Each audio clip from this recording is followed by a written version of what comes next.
बृहस्पतिवार व्रत कथा पूजा विधि व आरती सहित।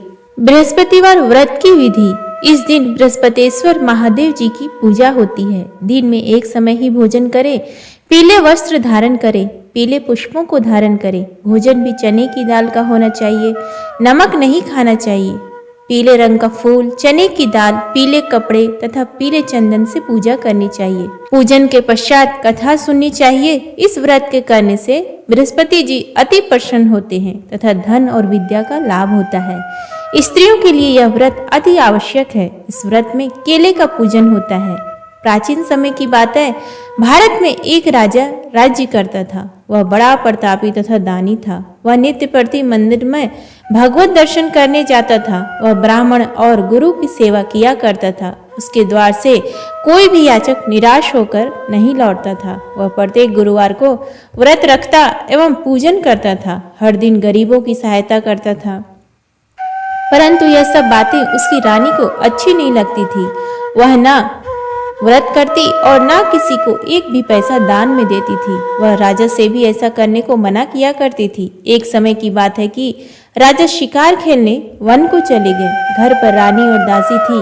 उस समय गुरु बृहस्पति साधु का रूप धारण कर राजा के दरवाजे पर भिक्षा मांगने आए। साधु ने रानी से भिक्षा मांगी तो वह कहने लगी, हे साधु महाराज, मैं इस दान और पुण्य से तंग आ गई हूँ। इस कार्य के लिए मेरे तो पतिदेव ही बहुत हैं। अब आप ऐसी कृपा करें कि सारा धन नष्ट हो जाए तथा मैं आराम से रह सकूं। साधु रूपी बृहस्पति देव ने कहा, हे देवी, तुम बड़ी विचित्र हो। संतान और धन से कोई दुखी नहीं होता है, इसको सभी चाहते हैं। पापी भी पुत्र और धन की इच्छा करता है। अगर तुम्हारे पास अधिक धन है तो भूखे मनुष्यों को भोजन कराओ, प्याऊ लगवाओ, ब्राह्मणों को दान दो, धर्मशालाएं बनवाओ, कुआं, तालाब, बावड़ी, बाग बगीचे आदि का निर्माण कराओ तथा निर्धनों की कुंवारी कन्याओं का विवाह कराओ, साथ ही यज्ञादि करो। इस प्रकार के कर्मों से आपके कुल का और आपका नाम परलोक में भी सार्थक होगा एवं तुम्हें भी स्वर्ग की प्राप्ति होगी। परंतु रानी साधु की इन बातों से खुश नहीं हुई। उसने कहा, हे साधु महाराज, मुझे ऐसे धन की आवश्यकता नहीं जिसको मैं अन्य लोगों को दान देती फिरूं तथा जिसको रखने और संभालने में ही मेरा सारा समय नष्ट हो जाए। साधु ने कहा, हे देवी, यदि तुम्हारी ऐसी ही इच्छा है तो जैसा मैं तुम्हें बताता हूँ तुम वैसा ही करना। बृहस्पतिवार के दिन घर आंगन को गोबर से लिपना, अपने केसों को पीली मिट्टी से धोना, केसों को धोते समय स्नान करना, राजा से कहना वह हजामत करवाए, भोजन में मांस मदिरा खाना, कपड़े धोबी के यहाँ धुलने देना। इस प्रकार 7 बृहस्पतिवार करने से तुम्हारा सारा धन नष्ट हो जाएगा। यह कहकर साधु महाराज रूपी बृहस्पति देव अंतर ध्यान हो गए। रानी ने साधु के कहे अनुसार 7 बृहस्पतिवार तक वैसा ही करने का विचार किया। साधु के बताए अनुसार कार्य करते हुए केवल 3 बृहस्पतिवार ही बीते थे कि उसकी समस्त धन संपत्ति नष्ट हो गई। भोजन के लिए दोनों समय परिवार तरसने लगा तथा सांसारिक भोगों से दुखी रहने लगा। तब राजा रानी से कहने लगा कि हे रानी, तुम यहाँ पर रहो, मैं दूसरे देश को जाता हूँ, क्योंकि यहाँ पर मुझे सभी मनुष्य जानते हैं, इसलिए मैं यहाँ पर कोई काम नहीं कर सकता। मैं अब परदेश जा रहा हूँ, वहाँ कोई काम धंधा करूँगा, शायद हमारे भाग्य बदल जाए। ऐसा कहकर राजा परदेश चला गया। वह वहाँ जंगल से लकड़ी काट कर लाता और शहर में बेचता। इस तरह जीवन व्यतीत करने लगा। इधर राजा के बिना रानी और दासियां दुखी रहने लगी। किसी दिन भोजन मिलता और किसी दिन जल पीकर ही रह जाती। एक समय रानी और दासियों को 7 दिन बिना भोजन के व्यतीत करने पड़े। तो रानी ने अपनी दासी से कहा, हे दासी, यहाँ पास के ही नगर में मेरी बहन रहती है। वह बड़ी धनवान है। तू उसके पास जा और वहां से 5 सेर बेजर मांग कर ले आ, जिससे कुछ समय के लिए गुजारा हो जाएगा। दासी रानी की बहन के पास गई। रानी की बहन उस समय पूजा कर रही थी। बृहस्पतिवार का दिन था। दासी ने रानी की बहन से कहा, हे रानी, मुझे आपकी बहन ने भेजा है, मुझे 5 सेर बेजर दे दो। दासी ने यह बात अनेक बार कही, परंतु रानी की बहन ने कोई उत्तर नहीं दिया, क्योंकि वह उस समय बृहस्पतिवार की कथा सुन रही थी। जब दासी को रानी की बहन से कोई उत्तर नहीं मिला तो वह बहुत दुखी हुई। उसे क्रोध भी आया। वह लौट कर रानी से बोली, हे रानी, आपकी बहन बहुत ही घमंडी है। वह छोटे लोगों से बात भी नहीं करती। मैंने उससे कहा तो उसने कोई उत्तर नहीं दिया। मैं वापस चली आई। रानी बोली, हे दासी, इसमें उसका कोई दोष नहीं है। जब बुरे दिन आते हैं तब कोई सहारा नहीं देता। अच्छे बुरे का पता विपत्ति में ही लगता है। जो ईश्वर की इच्छा होगी वही होगा।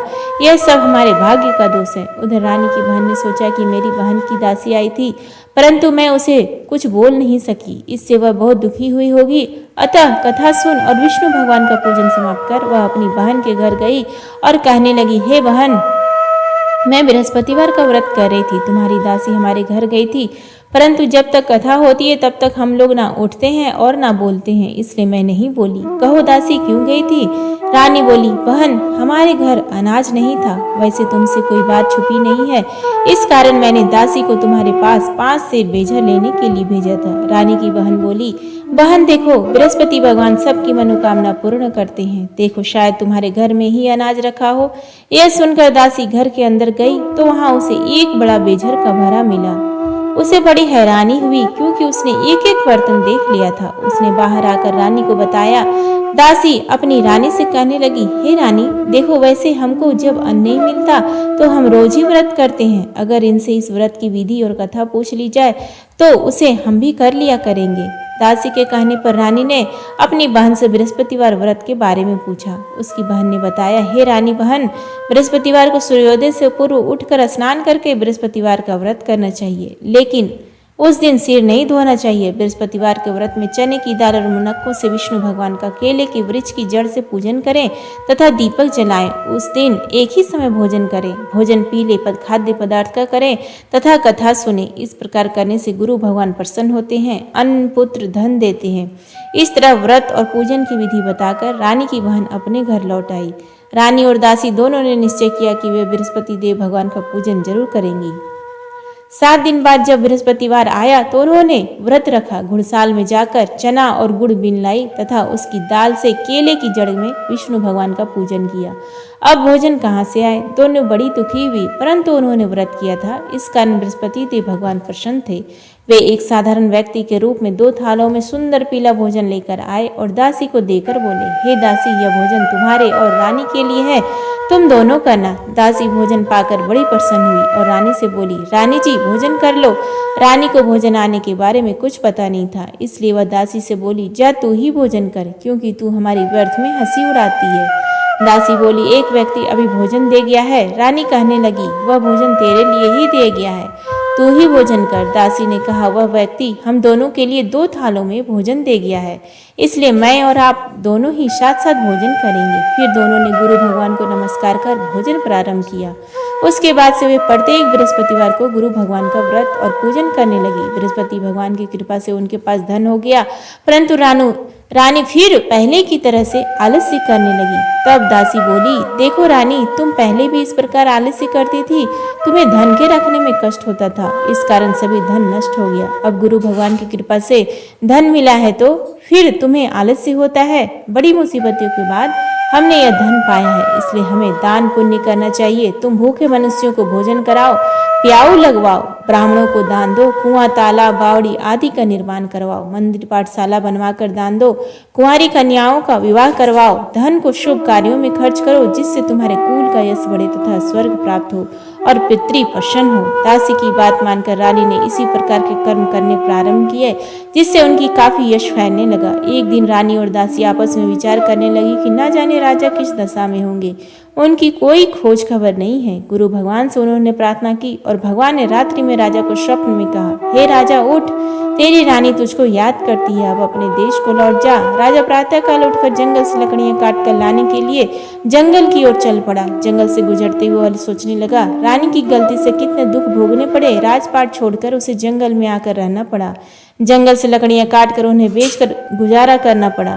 उसी समय उस जंगल में बृहस्पति देव एक साधु का रूप धारण कर आए और राजा के पास आकर बोले, हे लकड़हारे, तुम इस सुनसान जंगल में किस चिंता में बैठे हो, मुझे बतलाओ।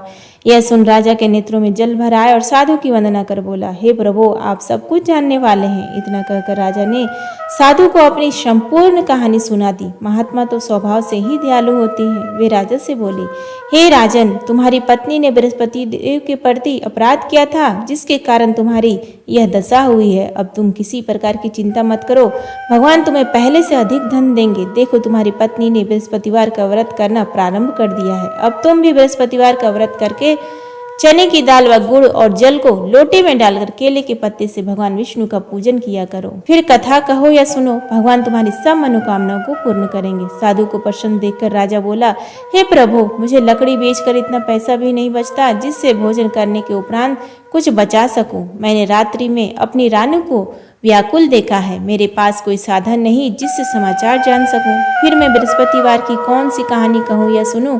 मुझको तो कुछ भी मालूम नहीं है। साधु ने कहा, हे राजा, तुम किसी बात की चिंता मत करो।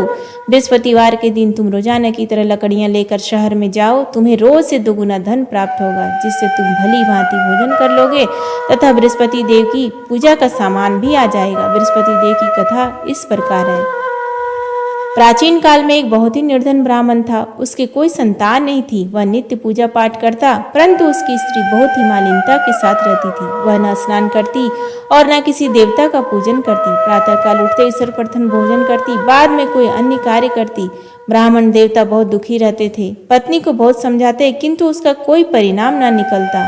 भगवान की अनुकंपा से एक समय उस ब्राह्मण की पत्नी गर्भवती हुई और 10वें महीने एक सुंदर कन्या को जन्म दिया। निर्धन ब्राह्मण कन्या के जन्म से बहुत दुखी हुआ। धीरे धीरे ब्राह्मण की कन्या बड़ी होने लगी। बचपन से ही उस कन्या की रुचि भगवान विष्णु की पूजा में थी। वह प्रातः उठते स्नान आदि करके भगवान विष्णु की पूजा करने मंदिर में जाती थी। बृहस्पतिवार को व्रत करके विधिवत पूजा पाठ करती। पूजा पाठ के बाद वह पढ़ने के लिए पाठशाला में जाती थी। घर से चलते हुए वह मुट्ठी भर जौ साथ ले जाती और पाठशाला के रास्ते में थोड़े थोड़े जौ गिराती जाती थी। जब वह पाठशाला से घर लौटती तो जौ के वह दाने सोने में बदले हुए मिलते थे। लड़की सभी सोने के दाने बीन लाती थी। एक दिन जब वह सोने के दानों को साफ कर रही थी तो उसकी माँ ने कहा, बेटी, सोने के दाने साफ करने के लिए सोने का सूप भी होना चाहिए। अगले दिन बृहस्पतिवार था। उसने भगवान बृहस्पति देव की पूजा करते हुए प्रार्थना की, हे भगवान, यदि मैंने आपका व्रत विधिवत किया हो तो मुझे सोने का सूप दे दो। भगवान बृहस्पति देव ने उसकी मनोकामना पूरी करने का वचन दिया। पाठशाला से लौटते समय उसे रास्ते में सोने का सूप पड़ा हुआ मिला। घर लौटकर सोने का सूप अपनी माँ को दिखाकर वह सोने के दाने साफ करने लगी। उसी समय नगर का राजकुमार उसके घर के पास से गुजरा। उस सुंदर लड़की को सोने के सूप में जौ साफ करते देखकर राजकुमार उस पर मोहित हो गया। महल में लौटकर राजकुमार ने राजा से उस लड़की से विवाह करने की इच्छा प्रकट की तो राजा ने ब्राह्मण को महल में बुलाकर राजकुमार से उसकी लड़की के विवाह करने की बात कही। ब्राह्मण तैयार हो गया। धूमधाम से उस लड़की का विवाह राजकुमार से हो गया। दुल्हन बनकर ब्राह्मण की लड़की महल में चली गई। लड़की के चले जाने से ब्राह्मण फिर निर्धन हो गया। उसे कई कई दिन भोजन भी नहीं मिलता था। बहुत दुखी होकर ब्राह्मण एक दिन अपनी लड़की के पास गया। अपने पिता से निर्धनता का समाचार सुनकर उसे बहुत सा धन देकर पिता को विदा किया। उस धन से ब्राह्मण के कुछ दिन तो आराम से गुजर गए, लेकिन जल्दी ही फिर भूखों मरने की हालत हो गई। ब्राह्मण अपनी लड़की से धन लेने के लिए फिर महल में पहुंचा। लड़की ने पिता की बुरी हालत देखकर कहा, पिताजी, आखिर आप कब तक मुझसे धन लेकर जीवन यापन करेंगे? आप कोई ऐसा उपाय क्यों नहीं करते जिससे आपका घर धन संपत्ति से भर जाए? ब्राह्मण ने कहा, मैं तेरी माँ को बहुत समझा लिया पर उसकी समझ में कुछ नहीं आता। उसका फूहड़पन नष्ट हो तो घर की निर्धनता भी दूर हो जाए। तब कुछ सोचकर लड़की ने पिता से कहा, पिताजी, आप कुछ दिनों के लिए माँ को मेरे पास छोड़ जाओ। तब कुछ सोचकर ब्राह्मण पत्नी को लड़की के पास महल में छोड़ आया। लड़की ने अपनी माँ से कहा, माँ, तुम प्रातः काल उठकर स्नान आदि करके भगवान बृहस्पति देव विष्णु जी की पूजा अवश्य करना। पूजा करने से तुम्हारी निर्धनता अवश्य दूर हो जाएगी। लेकिन उसकी माँ ने उसकी कोई बात नहीं मानी। तब क्रोधित होकर लड़की ने अपनी माँ को एक कक्ष में बंद कर दिया। सूर्योदय के समय माँ को उठाकर जबरदस्ती उसे स्नान कराया और फिर मंदिर में ले जाकर भगवान बृहस्पति देव की पूजा कराई। कुछ दिनों तक ऐसा करने से माँ की बुद्धि में परिवर्तन हुआ और वह स्वयं बृहस्पतिवार का व्रत रखने लगी। उससे व्रत रखने से ब्राह्मण के घर में भगवान विष्णु के अनुकंपा से धन की वर्षा होने लगी। दोनों पति पत्नी धन संपत्ति पाकर आनंद पूर्वक जीवन यापन करते हुए विष्णु धाम को चले गए। लकड़हारा बने राजा ने उन साधु से भगवान बृहस्पति देव की कथा सुनकर बृहस्पतिवार का व्रत करके भगवान विष्णु की पूजा की। उस दिन से उसके सभी क्लेश दूर हो गए। लेकिन अगले बृहस्पतिवार को कामकाज में अधिक व्यस्त रहने के कारण उसने भगवान बृहस्पति देव का व्रत नहीं किया था। भगवान बृहस्पति देव लकड़हारे से क्रोधित हो गए और उसे भूल की सजा दी। उस दिन नगर के राजा ने नगर में घोषणा करके सबको सूचित किया, प्रत्येक नागरिक मेरे महल में भोजन करने आए, जो नहीं आएगा उसे अपराधी मानकर भारी दंड दिया जाएगा। लकड़हारे लकड़हारा बने राजा ने उस नगर के राजा की घोषणा तो सुनी, लेकिन जंगल से लकड़ी काट कर लाने और उन्हें बेचने में देर हो जाने के कारण वह समय पर भोजन में नहीं जा सका। अतः राजा के सैनिक लकड़हारे को पकड़कर महल में ले गए। राजा ने उसे महल के एक कक्ष में बैठाकर भोजन कराया। उस कक्ष में एक खूंटी पर रानी का सोने का हार लटका हुआ था। लकड़हारा अकेला उस कक्ष में भोजन कर रहा था। तभी उसने एक आश्चर्यजनक घटना घटती देखी। देखते ही देखते वह खूंटी हार को निगल गई। थोड़ी देर के बाद राजा ने हार को गायब देखा तो लकड़हारे को कारावास में डलवा दिया। लकड़हारा मन ही मन अपने भाग्य को कोसने लगा। तभी उसे जंगल में मिले साधु को स्मरण हो आया। थोड़ी देर में भगवान बृहस्पति देव सन्यासी के रूप में उसके सामने प्रकट हुए और कहा, हे लकड़हारे, तूने भगवान बृहस्पति देव की पूजा नहीं की, इसी कारण तुम्हें कष्ट हुआ है। लेकिन अब चिंता मत करो, बृहस्पतिवार के दिन कारागार के दरवाजे पर तुम्हें कुछ पैसे पड़े हुए मिलेंगे। उन पैसों से भगवान बृहस्पति देव का व्रत करके उनकी पूजा करोगे तो तुम्हारे सब दुख नष्ट हो जाएंगे। बृहस्पतिवार के दिन दरवाजे पर पड़े मिले पैसों से चने और गुड़ मंगाकर लकड़हारे ने बृहस्पतिवार की कथा कही। तो भगवान बृहस्पति देव ने प्रसन्न होकर उस नगर के राजा को स्वप्न में लकड़हारे को कारागार से मुक्त करने को कहा। सुबह राजा ने अपने कक्ष में आकर देखा तो खूंटी पर रानी का हार टंगा हुआ था। राजा ने लकड़हारे को मुक्त कर दिया और उसे धन और आभूषण देकर विदा कर दिया। लकड़हारा बना राजा उस नगर के से चलकर अपने नगर में पहुंचा तो उस नगर में कुएं, धर्मशाला, बाग बगीचे देखकर बहुत प्रसन्न हुआ। राजा ने किसी से पूछा, ये कुएं, धर्मशालाएं किसने बनवाई? सबने उसे बताया कि ये सब रानी और उसकी दासी ने बनवाए हैं। राजा ने महल में पहुंचा तो रानी ने उसका भव्य स्वागत किया। तब राजा ने निश्चय किया कि सप्ताह में एक बार तो सभी बृहस्पति देव का व्रत तथा पूजन करते हैं, परंतु मैं प्रतिदिन व्रत किया करूंगा तथा दिन में 3 बार कथा कहा करूंगा। अब राजा हर समय दुशाले में चने की दाल बांधे रहता था तथा दिन में 3 बार बृहस्पति देव की कथा कहता। कुछ दिनों के बाद राजा को अपनी बहन की याद आई। एक दिन घोड़े पर सवार होकर राजा अपनी बहन से मिलने चल दिया। अभी राजा नगर के बाहर पहुंचा ही था कि उसने कुछ लोगों को एक शव को ले जाते हुए देखा। राजा को स्मरण हो आया कि आज उसने किसी को बृहस्पति देव की व्रत की कथा नहीं सुनाई है। राजा ने उन लोगों को रोककर कहा, भाइयों, आप शव को ले जाने से पहले मुझसे बृहस्पति देव की कथा सुन लें। लोगों ने राजा पर क्रोधित होते हुए कहा, तुम पागल तो नहीं हो? लेकिन कुछ बड़े बूढ़े लोगों ने कहा, अच्छा भाई, साथ में चलते चलते तुम अपनी कथा भी सुना लो। राजा ने चलते हुए आधी कथा ही सुनाई थी कि शव हिलने लगा। राजा की पूरी कथा सुनाते ही शव उठकर बैठ गया। लोगों ने हैरानी से दांतों तले उंगली दबाई और अगले बृहस्पतिवार से भगवान बृहस्पति देव का व्रत करने व कथा सुनने का निश्चय कर लिया। अब घोड़े पर सवार राजा चलते हुए एक किसान के पास पहुंचा। किसान अपने खेत में हल चला रहा था। राजा ने कहा, अरे भाई, मुझसे बृहस्पतिवार की कथा सुन लो। किसान झुंझला कर बोला, अरे भाई, देख नहीं रहे, जितनी देर तक तुम्हारी कथा सुनूंगा उतनी देर में तो पूरे खेत में हल चला लूंगा। राजा निराश होकर चलने लगा। तभी किसान के बैल लड़खड़ाकर जमीन पर जा गिरे।